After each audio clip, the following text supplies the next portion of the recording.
as you were just saying, Jim, and we'll return to what you were talking about here, it is going to take some time. I think in the short term, and maybe you can speak to this, if the DOL or the EEOC or the OSHA or the NLRB, if they show up at your door, does Chevron impact that?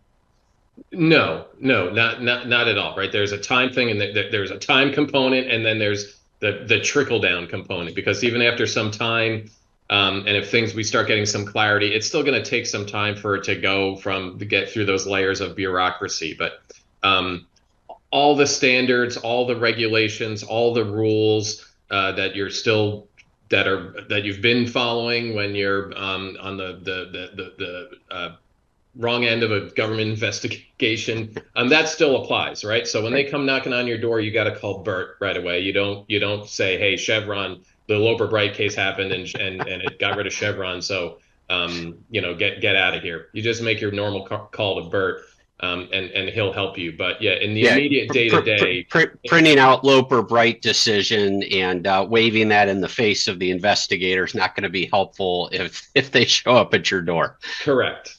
Yeah. And I think, Jim, the way the cases work. I mean, I've got cases at the trial court level. Things definitely move faster in the federal courts than they do in state court. But, even a federal court case typically takes, on the shorter end of things, 12 months to run its course. Right.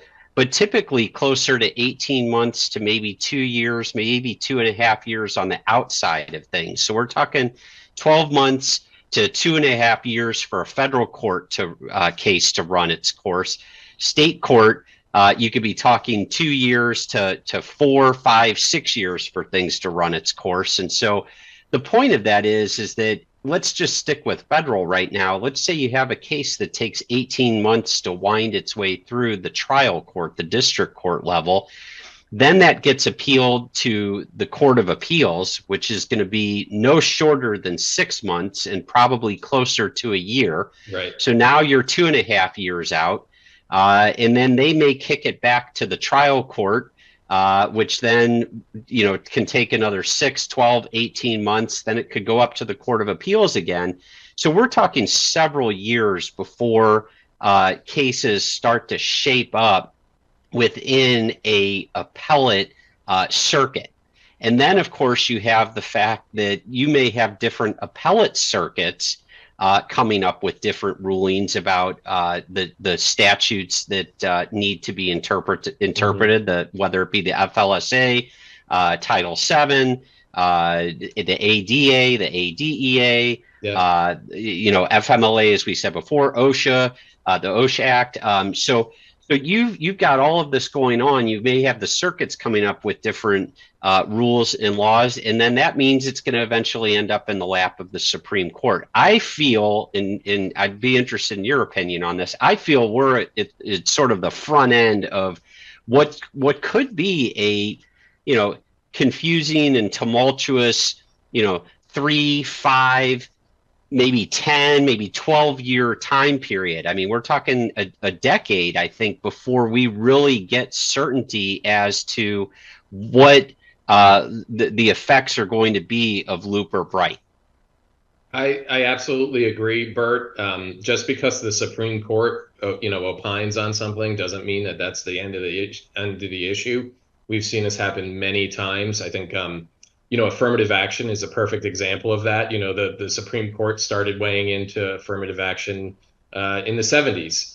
And they would have to revisit it from time to time in the 80s and the 90s. And then, we had the decision from last term on the fair admissions case. So just because the Supreme Court decides it doesn't mean that that's the end of the issue. So I agree that, and for the reasons that I said, that you've got all these different types of interpretations, whether they're regulations, does it apply to state law, sub-regulatory activity? You've got all these sort of situations about whether Loper Bright and Chevron even apply. And then it's got to take time for the courts to figure those out. And then the courts also, you're not, just because you get a case at the court, you're like, hey, this is a good test for Loper Bright. You might not get a decision from the court that's very clear, right? There might be some procedural issue that the case gets knocked out on, right? Or it might go up and down, on remand and back up to the Court of Appeals. So not everything is easy and black and white in the courts.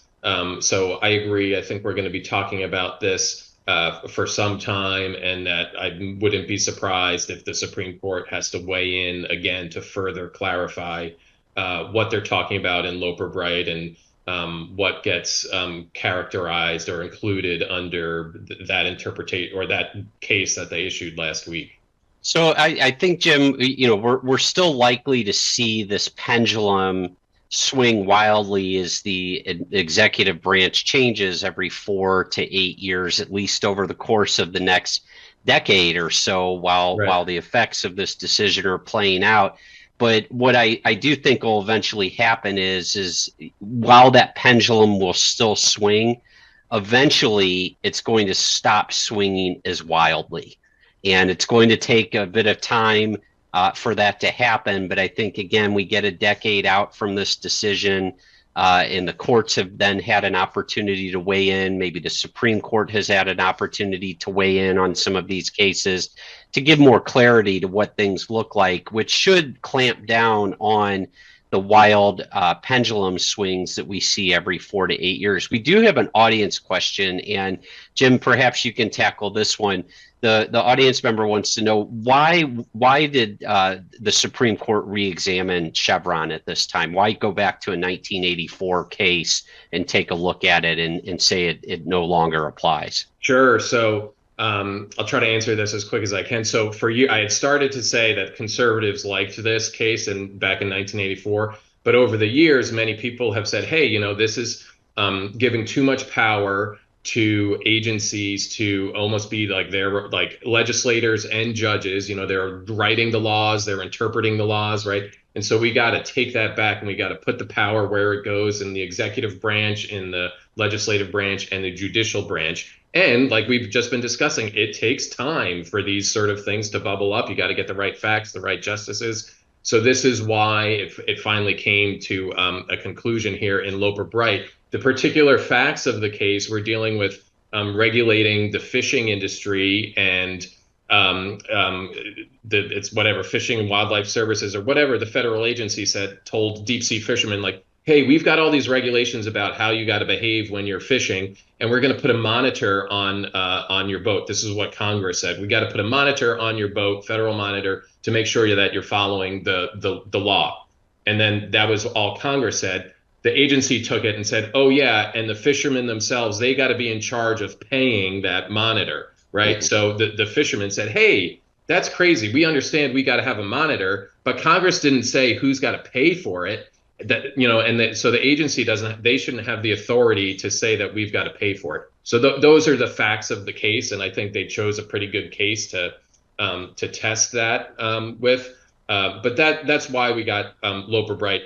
The one thing too I want to say, Bert, about pendulum swings and things like that is that don't underestimate the politics at play with both parties in how they push regulations. That there's a legal and regulatory component to the regulations that they push, but there's also a political opponent that they push, right? So for example, the overtime regulation that we've been talking about, right?